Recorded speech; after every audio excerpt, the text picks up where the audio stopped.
উড়িষ্যা থেকে বাসে পাচারের অভিযোগ, দুর্গাপুরে পুলিশের অভিযানে উদ্ধার 53 কেজি গাঁজা, গ্রেপ্তার 3।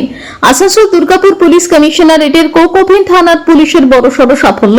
সোমবার ওসি অঞ্জন মণ্ডলের নেতৃত্বে গোপন সূত্রে পাওয়া খবরের ভিত্তিতে বিশেষ অভিযান চালিয়ে 53 কেজি গাঁজা সহ 3 জনকে গ্রেপ্তার করল পুলিশ।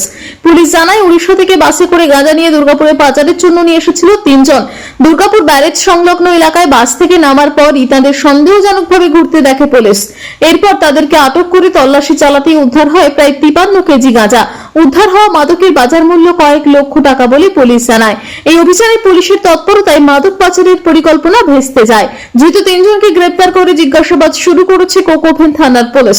এই মাদক পাচার চক্রের সঙ্গে আরো কারা জড়িত, গাঁজা কোথায় পাচারের উদ্দেশ্যে নিয়ে আসা হয়েছিল, তদন্ত করে দেখছে পুলিশ।